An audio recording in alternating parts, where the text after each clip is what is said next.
When making selection decisions, HR professionals appreciate having as much information as possible, including the results of pre-employment testing.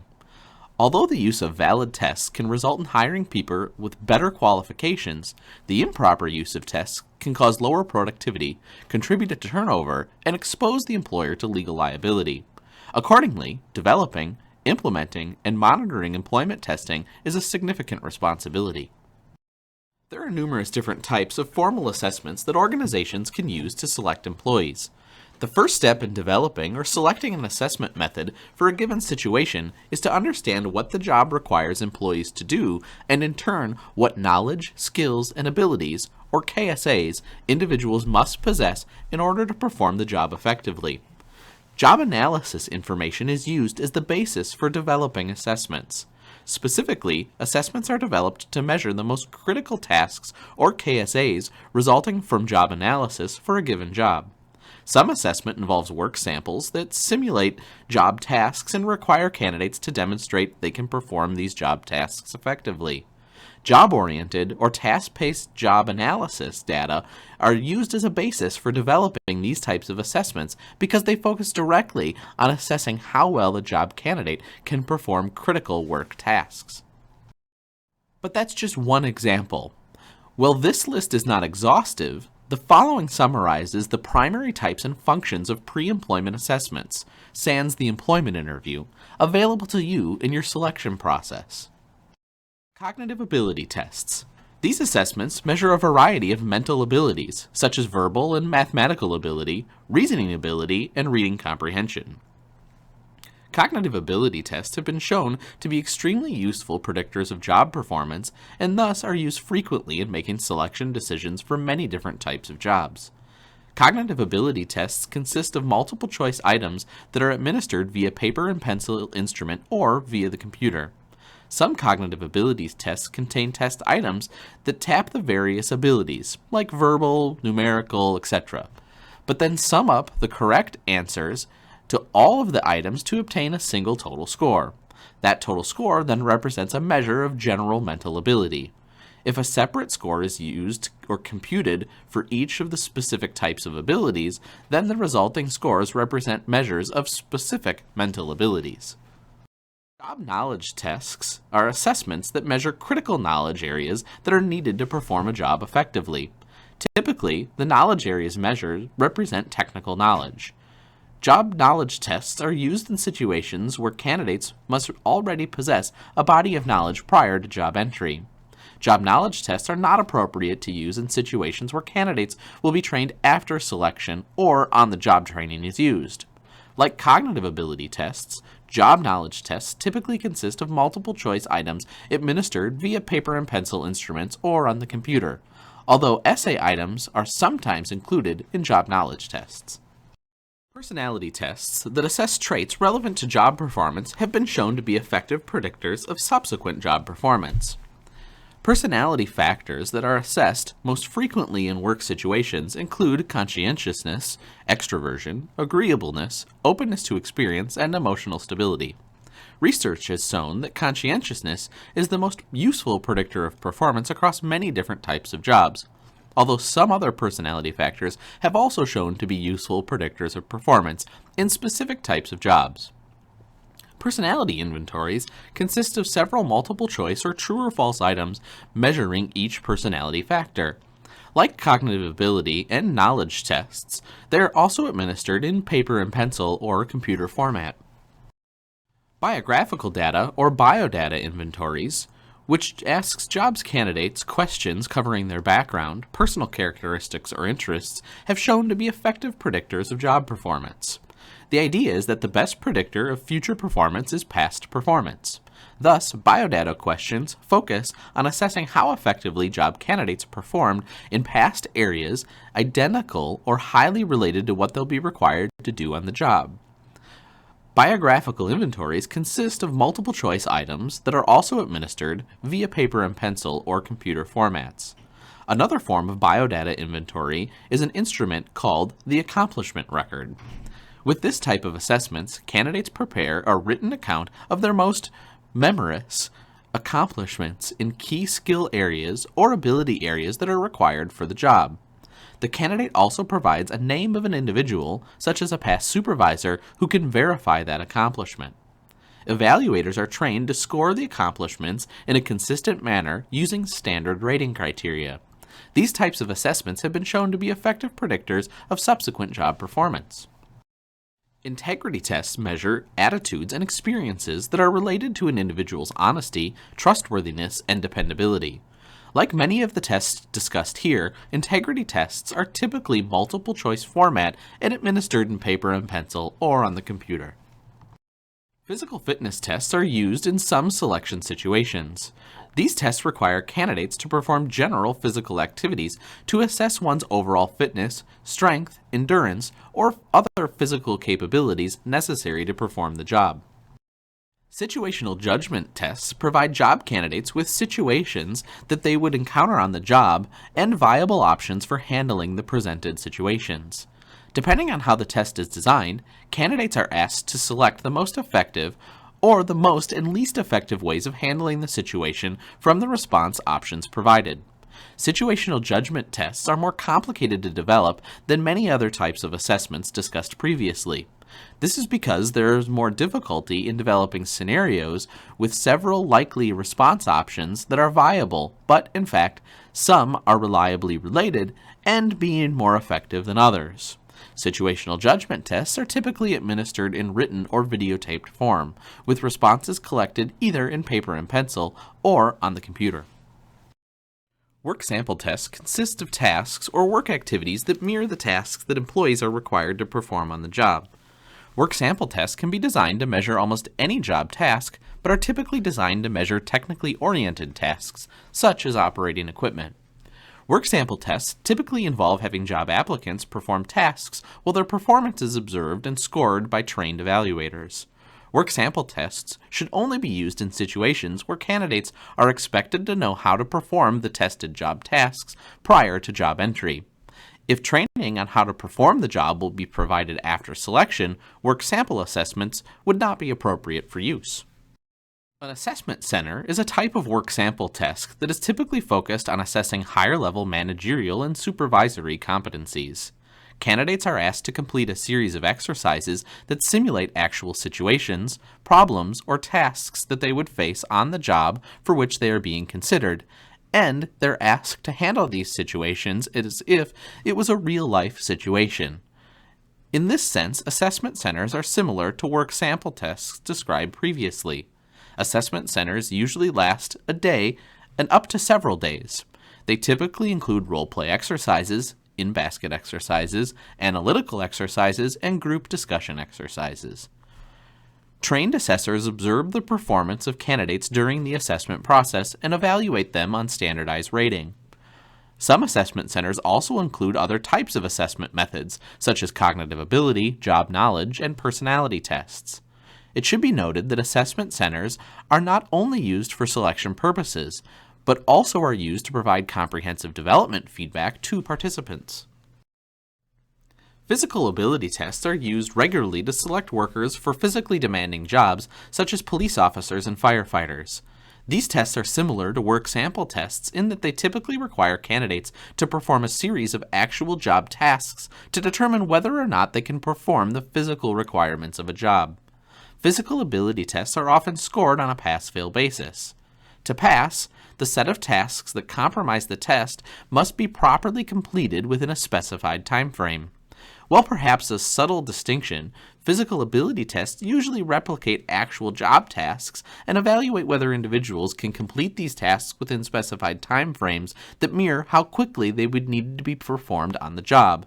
Alternatively, physical fitness tests, previously discussed, do not replicate job tasks per se, but rather require candidates to perform more general physical activities, like running a mile, to assess their overall fitness. Properly identifying and implementing formal assessment methods to select employees is one of the more complex areas for HR professionals to learn and to understand. This is because understanding selection tests require knowledge of statistics, measurement issues, and legal issues relevant to testing. Accordingly, this slide provides guidelines and criteria to help HR professionals make informed decisions about what assessment methods to implement in their organization. This table lists the assessment methods discussed previously and shows their standing on 4 important criteria. First, validity, the extent to which the assessment method is useful for predicting subsequent job performance. Next, adverse impact, the extent to which protected group members or protected class members score lower on the assessment than majority group members. Third, cost, both to develop and administer the assessment. And fourth and finally, applicant reactions, the extent to which applicants react positively versus negatively to the assessment method. It is important for HR professionals to understand the implications and trade-offs involved in using different types of assessment methods. There is no simple, formatic approach for selecting one best assessment method, because all of them have advantages and disadvantages. The most important consideration in evaluating an assessment method is its validity. For present purposes, validity refers to whether or not the assessment method provides useful information about how effectively an employee will actually perform once she or he is hired for the job. Validity is the most important factor in considering whether or not to use an assessment method, because an assessment that does not accurately identify who will perform effectively on the job has no value to the organization. There are 2 major forms of validity: content validity and criterion-related validity. Let's take a look. Criterion-related validity is measured by a procedure that uses a test as a predictor to determine how well a person will perform on the job. The desired knowledge, skills, and abilities, or KSAs, and measures for job performance are the criterion variables. Job analysis determines which KSAs and behaviors are needed for each task in the job. Tests, or predictors, are then devised and used to measure different job dimensions of the criterion-related variables. Examples of tests are 1. Having a college degree, 2. Scoring a required number of words per minute on a typing test, or 3. Having 5 years of medical transportation experience. These predictors are then validated against the criteria used to measure job performance, such as performance appraisals, attendance and proficiency in relation to quality and quantity of work performed. A simple example will illustrate how criterion-related validity can be established. Assume that a sales job requires employees to have a high level of customer service orientation, and an organization decides to implement a selection test that assesses prospective applicants on their customer service skills. In order to show that customer service skills assessment is a valid predictor of performance, it must show that individuals who score higher on the assessment perform better on the job than individuals who score lower on the assessment. Thus, validity in this case would be defined as having a meaningful relationship between how well people performed on the assessment and how well they subsequently performed on the job. Criterion-related validity can be used to evaluate the validity of any assessment where individuals receive scores that reflect how well they perform on the test. And then these scores can subsequently shown to relate to how well they perform on the job. The content validity approach to validation involves demonstrating that an assessment provides a direct measure of how well candidates will actually perform the job. This type of validation requires thoroughly analyzing the job to identify the tasks that are performed and the KSAs that the candidates must possess to perform those tasks effectively. The job analysis information is then translated into work sample tasks that mirror the tasks candidates are required to perform on the job. Content validity is established through a series of expert judgments, which document the assessment comprehensively in relation to its measurement of content to the job. Content validation can only be used to validate assessments that provide a direct measure of how well candidates perform job tasks, in other words, the content of the job, such as work sample tests. Content validation is not an appropriate validation strategy for cognitive ability tests, personality tests, biodata inventory, or integrity tests. This is because these tests measure abilities that are not thought to be related to job performance, but do not actually measure that job performance. For a selection instrument to provide reliability, it must have a high degree of consistency. This is important because without consistency, test results may vary between participants, groups, and/or raters to the extent that the test results may be deemed reliable. According to the Uniform Guidelines on Employee Selection Procedures issued by the EEOC, any employment requirement is a test. Many employers feel that formal tests can offer great benefit in the employment selection process when properly used and administered.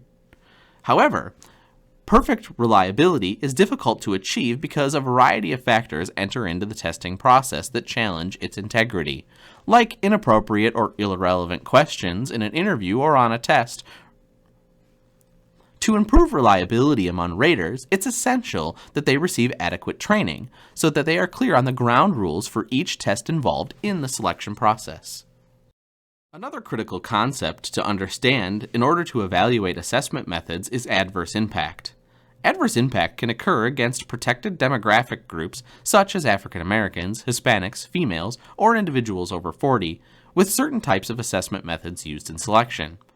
Adverse impacts results in a disproportionately small number of individuals in a protected group versus the majority group being selected for a job. For example, adverse impact against females is observed frequently when physical ability tests that measure upper body strength are used for selection in physically demanding jobs. Other types of assessments, like tests of general cognitive ability, likewise tend to systematically produce adverse impact against minority groups. Adverse impact is explained by comparing the proportion of the majority group members who are selected for a job to the proportion of protected group members who are selected. Continuing with the example of males versus females being assessed for their upper body strength, suppose that 50 females and 50 males are examined. Further assume that 35 females pass the assessment and are selected, and 45 males pass the assessment and are selected. The proportion of females passing the test is 30 over 50 or 60%. The proportion of males passing the test is 45 over 50 or 90%.